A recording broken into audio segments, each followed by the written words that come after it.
Jadi ringkasnya Imam Ghazali itu ingin menjelaskan bahwa semua syariat, aturan ini boleh, ini tidak boleh, itu sebetulnya itu kaitannya itu dengan ini.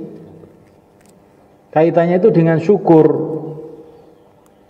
Jadi kenapa ini tidak boleh, karena itu perkara itu tidak diciptakan untuk itu. Tidak diciptakan untuk itu, maka tidak boleh dalam syariat itu. Kalau kamu merenung betul, sebetulnya bisa paham. Cuman karena banyak orang tidak paham, maka Allah SWT jelaskan dengan melalui Rasulnya. Makanya ini binatang, ini namanya anjing itu haram namanya. Itu kalau kita renungi memang betul, anjing itu tidak cocok untuk makanan. Anjing itu disembelih aja sulitnya setengah mati kok. Anjing itu disembelih itu nggak bisa, itu susah sekali. Makanya kebanyakan orang makan anjing itu anjingnya dipukuli sampai mati, dimasukkan ke sungai macam-macam. Karena tidak cocok itu untuk disembelih itu. Belum lagi bahaya-bahaya yang ditimbulkan dari daging anjing itu sendiri. Jadi kalau orang itu merenungi betul tuh anjing itu mesti harus haram ini, nggak bisa itu. Hikmahnya anjing itu untuk jaga rumah, jaga ladang itu. Kalau anjing untuk dimakan itu nanti itu tidak sesuai. Tapi kalau kambing untuk jaga rumah nggak bisa, cocoknya memang disembelih itu cocoknya. Makanya kalau nyembelih kambing itu jadinya syukur, kalau nyembelih anjing itu jadinya kufur. Bekicot haram, kalau dalam madzhab Syafi'i bekicot haram. Itu memang kalau diteliti dari segi kedokteran, bekicot itu mengandung hal-hal yang tidak baik untuk kesehatan. Makanya kalau makan bekicot itu kufur ni'mah. Walaupun ini ada masalah khilafiyat ya. Tapi dari segi pemahaman itu jadinya itu akhirnya timbul satu kefahaman kita bahwa Allah itu mengharamkan itu jelas karena ada mudarat gitu loh. Diisyarai oleh Nabi liurnya anjing itu najis, harus dibasuh 7 kali. Lah kalau liurnya aja begitu dasarnya, bagaimana dagingnya? Ini bagi orang yang memahami hikmah penciptaan itu sudah jelas nggak boleh itu. Kayak Pak Sukino membolehkan anjing itu nggak benar itu, nggak cocok itu. Dan perkara itu ya, kalau memang buruk itu kayak sudah menjadi naluri manusia itu menjauhi. Sampai orang kafir itu. Maka kamu lihat sampai di negara-negara kafir pun gitu, itu juga jarang orang makan anjing, itu jarang. Karena memang tidak cocok untuk makanan itu.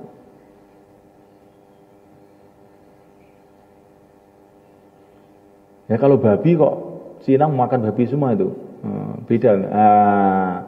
Karena lebih rumit lagi itu memahami hikmahnya babi itu bagi kebanyakan orang sehingga dinas dalam Quran. Kalau anjing itu nggak usah dinas, ini harus paham sih gitu.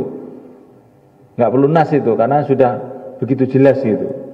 Tapi kalau babi ini kalau bagi orang yang fitrahnya itu bersih baru melihat babi itu jijik tuh. Dimakan baru melihat itu mumet sudah babi itu. Jijik. Nah.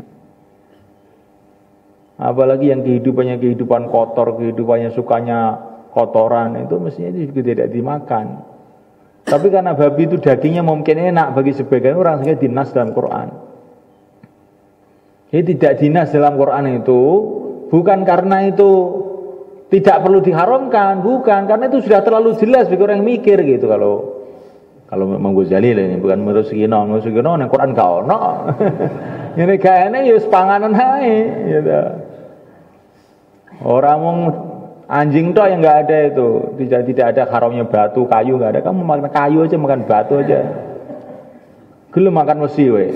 Neng Quran nyurane kok inama haram ae wesi gak masuk. Wis panganan wesi. Ya ora tedas lah iya.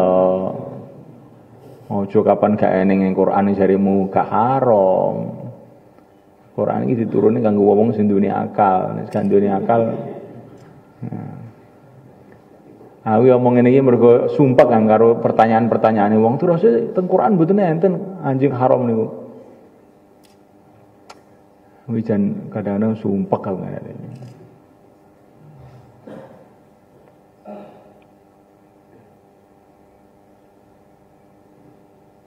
Yes. Nah itu kiaskan kepada segalanya seperti itu.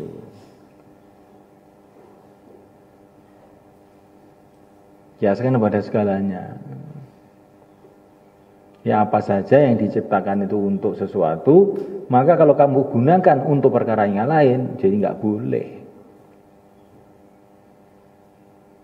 Baik penciptanya itu secara asli maupun karena memang dimufakati manusia. Ini rumah saya jadikan masjid, kamu gunakan untuk yang lain nggak boleh.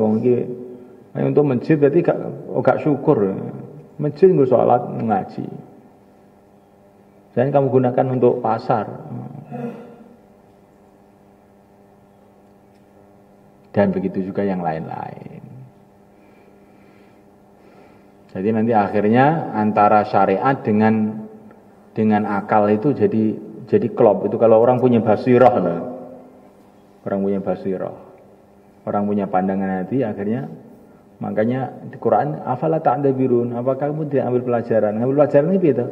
Perkara yang ada ini kamu simpulkan apa kesimpulannya itu? Lagi namanya i'tibar. Disinilah jadinya itu pentingnya kias. Ya. Orang yang nggak mau kias itu sebetulnya lucu jadinya itu. Karena seperti dia itu menolak akal. Akal itu apa itu dari bisa memahami sesuatu dari nas ya. Jadi memahami sesuatu dari kesimpulan-kesimpulan nas itu tadi.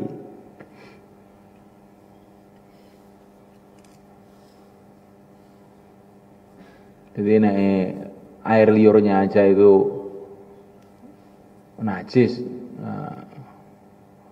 Ya apalagi dagingnya kan gitu. Mana yang soal?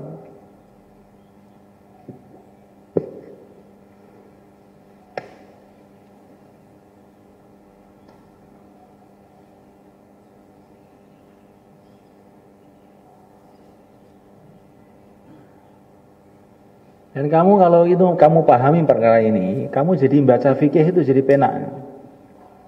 Ternyata semua fikih itu babnya ini menggunakan segala sesuatu menurut apa itu maksud diciptakannya itu jadinya itu.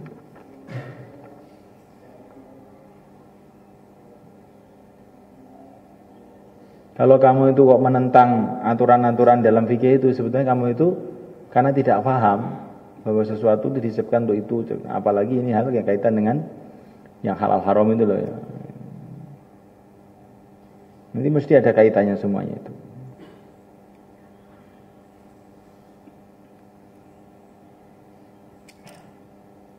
Makanya orang-orang yang hatinya itu jernih itu pada zaman jahiliyah itu minum arak juga nggak mau.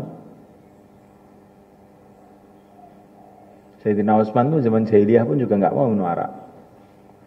Oh manusia itu mulianya itu dengan akalnya loh. Kok akal dimabukkan biar hilang piye. Jadi orang yang sama orang yang tidak beriman itu belum kenal agama, waktu itu merasa itu tidak benar itu. Maka dikatakan agama Islam itu agama fitrah. Agama fitrah. Di antara maknanya agama fitrah itu semua yang aturan agama itu memang sesuai dengan manusia ini. Kalau bertentangan dengan syariat mesti enggak sesuai, mesti jadi masalah. Tapi kadang-kadang karena manusia tertutup dengan nafsunya, dengan kebodohannya, kejahilannya, ketergesaannya, sehingga hukum-hukum syariat itu dianggap wah gak cocok iki. Oh, gak cocok piye. Kowe gak paham gak. Jane kudune cocok. Cuman saka jahilmu itu jadi ini gak cocok.